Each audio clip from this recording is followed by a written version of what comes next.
இந்த படத்தின் பெயர் வெளியீட்டு விழாவை மிக சிறப்பாக வித்தியாசமா காமிக்க முடியும் என்பதை இயக்குனர் பிரபு சாலமன் இங்கே ஏற்பாடு செய்திருக்கிறார்கள்.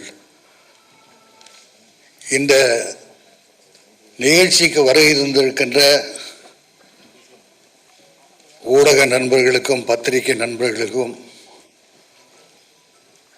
ரோஜா கம்பைன்ஸ் காஜா மொய்தீன் சார் அவருடைய நண்பர்களுக்கும் குடும்பத்தாருக்கும் பட இயக்குநர்களுக்கும் தயாரிப்பாளர்களுக்கும் விநியோகஸ்தர்களுக்கும் இந்த நல்ல நேரத்திலே நான் நன்றி கூற கடமைப்பட்டிருக்கின்றேன். விஜய் ஸ்ரீஹரி அவர் இளம் வயதிலேயே வாழ்க்கை என்றால் என்ன, எப்படி வாழ்க்கையை நடத்த வேண்டும் என்பதை மிக அழகாக கற்றுக்கொண்டவர். அவரை பற்றி நான் ஒரு சில விஷயங்களை நான் சொல்ல வேண்டும். பள்ளி படிப்பு படித்து கொண்டிருக்கும் போது அவர் படிக்காத பள்ளியே இல்லை. எல்லாம் வெளிநாட்டில் படித்தார், இங்கே படித்தார், அங்கே படித்தார். கடைசியாக மில்லினம் நம்ம போரூரில் இருக்கிற பள்ளியில் படிக்கும்போது 12th அப்போ ஸ்கூலில் இருக்கிற அத்தனை பேரும் இவரை ஸ்கூல் லீடர் ஆக்கணும் அப்படின்னு டிசைட் பண்ணி அப்படி பண்ணும்பொழுது அந்த பிரின்சிபல் முதல்வர் இல்லை அவரை லீடராக ஆக்க வேண்டாம் அப்படின்னு சொன்னாங்க. அந்த நேரத்தில் எனக்கு அவர் ஃபோன் பண்ணார், தாத்தா இந்த மாதிரி எங்கள் ஸ்கூலில் சொல்கிறாங்க, எனக்கு ஏன்னு தெரியல அப்படின்னோடனே நான் நெக்ஸ்ட் டே நேராக மில்லினம் ஸ்கூல் போய் அந்த பிரின்சிபாலை பார்த்தேன். அப்போ அவங்கள்ட்ட கேட்டேன், ஏன் ஸ்டூடெண்ட்லாம் சேர்ந்து இவரை லீடர் பண்ணணும்னு சொல்கிறாங்க, நீங்கள் ஏன் அப்ஜெக்ட் பண்ணுறீங்க அப்படின்னு. அவர் ரொம்ப விளையாட்டில் தான் ரொம்ப கவனமாக இருக்கார், படிப்பில் கொஞ்சம் கம்மியாக இருக்கார் அப்படின்னு சொன்னாங்க.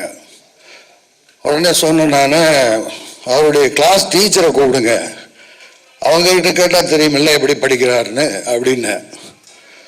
உடனே என்ன பண்ணாங்க, டீச்சரை இன்டர்காம் பண்ணி கூப்பிட்டாங்க. வந்தார். வந்தோடனே அவங்ககிட்ட கேட்டாங்க இது மாதிரி எப்படின்னு. பில்லியன் ஸ்டூடெண்ட்டு நல்லா படிக்கிறாரு அப்படின்னு. நான் சொன்னேன், அதில்ப்பா தான் டீச்சரே சொல்கிறாங்க, நீங்கள் மறுக்க காரணம் என்னன்னு அப்படி கேட்டேன். அது பாருங்க, என்னை பார்க்குறான், அவன் ஐஸ் பவர்ஃபுல் ஐஸ், யாரும் பார்த்தா அவன்கிட்ட அவ்வளோதான் அப்படின்னு என்கிட்ட சொன்னாங்க. சொல்லிட்டு உடனே அவங்க லீடர் ஆக்கினாங்க. அடுத்த ஆண்டே அவர் 12th முடிக்கும்போது ஒரு பெரிய ஃபங்க்ஷன், ஸ்கூல் ஃபங்க்ஷன், அதுக்கு லீடர் தான் பேசினாங்க. என்ன பர்டிகுலராக அந்த பிரின்சிபல் கூட சொல்லியிருக்காங்க, உங்கள் தாத்தா இந்த ஃபங்க்ஷனுக்கு கூப்பிடுங்கன்னு. ஸோ நான் அந்த ஃபங்க்ஷனுக்கு போனேன். இவர் எல்லாரும் பாராட்டி ஒரு லீடர் அப்படின்னா இப்படி தான் இருக்கணும் அப்படிங்கிறத ஸ்கூல்லையே நிரூபித்தவர் அந்த பிரின்சிபல் வாயால் அதை சொன்னார்கள். அதுக்கப்புறம் நீ என்னப்பா பண்ண போகிற லைஃப்பில், எப்படி என்ன இதுக்கு மேல் படிப்பு என்ன அப்படின்னும் போது நான் லைலா காலேஜில் விஷுவல் கம்யூனிகேஷன் போகணுன்னாரு. சரி உன்னுடைய விருப்பம் ஏதோ அதை பண்ணு அப்படின்னு சொன்னேன். திடீர்னு ஒரு நாள் அவருடைய அப்பா ஆகாஷ் அவர்களுடைய சிஸ்டர், அவங்களுக்கு அத்தை ஃபோன் பண்ணாங்க எனக்கு. அந்த மாதிரி ஸ்ரீகிரி வெளிநாட்டில் போய் படிக்கணும்னு நினைக்கிறாரு, ஆனால் இங்கே லைலா காலேஜில் இடம் கிடச்சிருக்கு, இருந்தால் கூட வெளிநாடு போகணுன்றாரு. அப்படியே அவர் எப்படி விருப்பப்படுறாரோ அதை செய்வோம், எந்த நாட்டில் படிக்கணும்னு கேளுங்க அப்படின்னு. அமெரிக்காவா, லண்டனா, சிங்கப்பூரா? ஏன்னா ஒரு குழந்தை படிக்கணும்னு சொல்லும் பொழுது அதை என்கரேஜ் பண்ணுறது தான் நம்முடைய கடமை.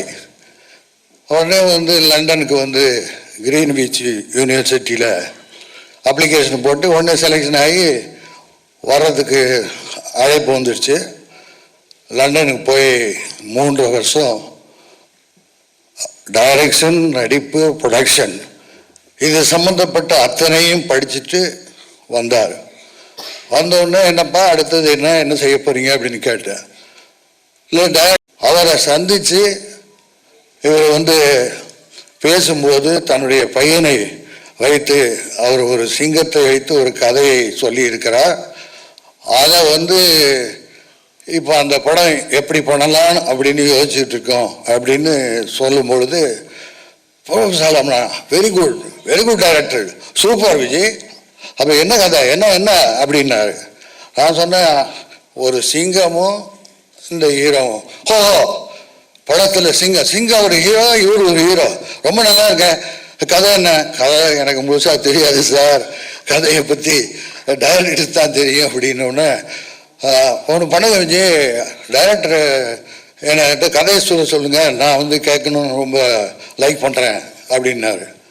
சரி சார், ரொம்ப நன்றின்னு நடிப்புக்கு என்னென்ன எப்படி நடந்து கொள்ள வேண்டும், எப்படி நடிக்கணுங்கிறத பற்றி ஒரு 10 நிமிஷத்தை ஸ்ரீகரிட்ட ரொம்ப விளக்கமாக சொன்னார். இப்படி தான் சினிமா எல்லாம் அமைகிறது தான், யாரும் கொண்டு வர்றதில்ல, எல்லாமே படங்களும் வெற்றி பெறுவது, எல்லாம் நல்ல படம் தான் எடுக்கிறாங்க, ஆனால் அந்த படம் அமைவதில் தான் அது ஓடுது அப்படிங்கிறதெல்லாம் சொல்லிட்டு விட்டுட்டாரு.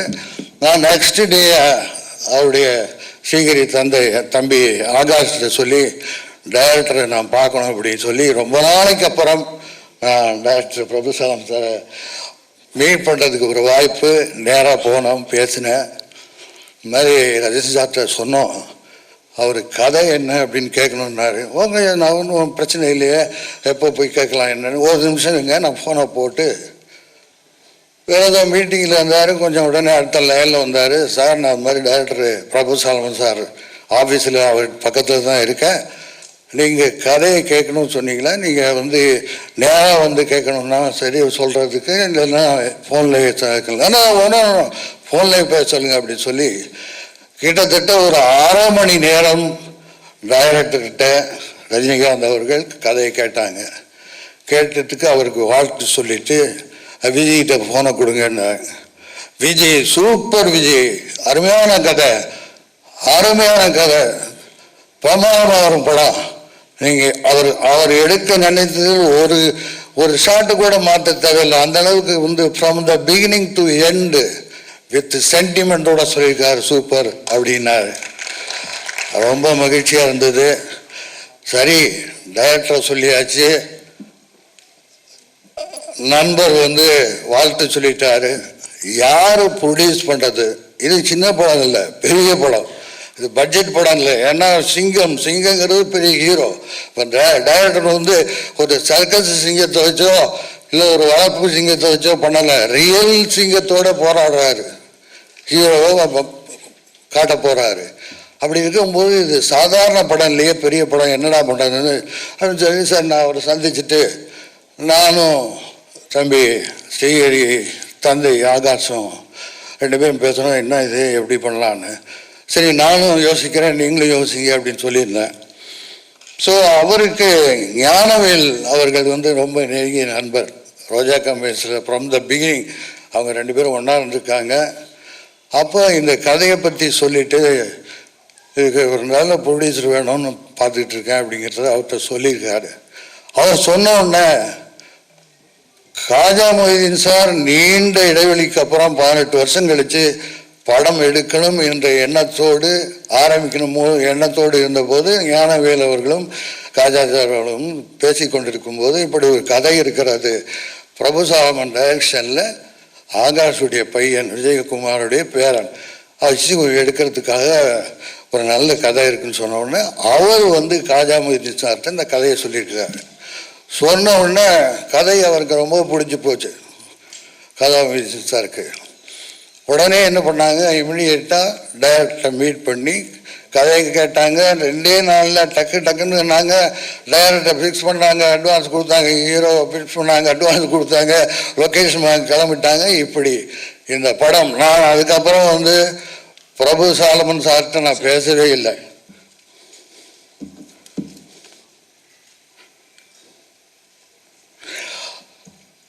அதுக்கப்புறம் நான் பேசவே இல்லை. அதுக்கப்புறம் நான் ரோஜா கம்பெனி சார், காஜா மொய்தீன் சார்கிட்டையும் நான் அதிகமாக ஃபோன் பண்ணி பேசலை. ஏன்னா ஒரு படத்தினுடைய இயக்குனர், ஒரு ப்ரொடியூசர், அதாவது நீண்ட இடைவெளிக்கு அப்புறம் படம் எடுக்கிறான்னு சொன்னாக்கா சாதாரண விஷயம் இல்லை. ஒரு சிறந்த மனிதர் காஜா மொய்தீன் சார் சூப்பர்மேன் அவர் படத்தில் நான் ஆக்ட் பண்ணியிருக்கேன், எனக்கு நெருங்கிய நண்பர். ஆகவே இந்த படத்தினுடைய எப்படி ஆரம்பிக்கப்பட்டது என்று சொன்னேன். ஒரு சிறந்த படத்தை இன்றைக்கு உருவாக்கி கொண்டு இருக்கிறார்கள். இமான் சார் அவர்கள் இசை இங்கே ரொம்ப பிரமாதமாக பண்ணி லைவாக நமக்கு காமிச்சது ரொம்ப சந்தோஷமாக இருந்தது. இது என்னென்னா ஒரு சில வார்த்தைகளை சொல்லி முடிக்கிறது கொடுக்குறேன். நேரத்தை எடுக்கணும், ஏன்னா டயத்தோடு முடிக்கணுமா, அதுக்காக தான். அந்த படத்தினுடைய தயாரிப்பாளர் இன்ஷல்லா நாகூர் ஆண்டவர் ரூபத்து காஜா மொய்தீன் அவர்களும் ஜீசஸ் இயேசுவினுடைய உருவத்திலே பிரபு சாலமன் அவர்களும் வேளாங்கண்ணி மாதா சார்பில் இமான் அவர்களும் ராஜராஜ சோழன் பரம்பரையிலே வந்த விஜய் ஸ்ரீகரி சிவனேன்னு இருந்து சொன்னதை செஞ்சு சிறப்பாக இந்த படத்தை முடித்து இது மாபெரும் வெற்றி அடைய வேண்டும் என்று எல்லாமல்ல இறைவனை, ஆண்டவனை, இயேசுவை எல்லாரையும் வேண்டிக் கொண்டு நீங்கள் அவருக்கு மக்களிடத்தில் கொண்டு போய் சேர்க்க வேண்டியது பத்திரிகை நண்பர்கள், ஊடக நண்பர்கள். அதை நல்லவங்களை நீங்கள் எப்போவுமே வரவேற்றிருக்கீங்க. அந்த முறையில் அவருக்கு வருங்காலத்தை சிறப்பாக அமைத்து கொடுக்க வேண்டியது உங்களுடைய கையில் இருக்கிறது. எப்பொழுதுமே அரசியல், சினிமா ரெண்டும் மக்களால் தேர்ந்தெடுக்கப்படுபவர்கள் தான். மக்கள் நினைச்சா தான் முடியும் அரசியலுக்கு வரத்துக்கு, மக்கள் நினைச்சாதான் முடியும் கலைத்துறைக்கு வர முடியும். அதே மாதிரி எல்லா வகையிலும் அவர் வெற்றி பெற இறைவனை வேண்டிக் கொண்டு விடைபெறுகிறேன். நன்றிக்கு வாய்ப்பு. வணக்கம்.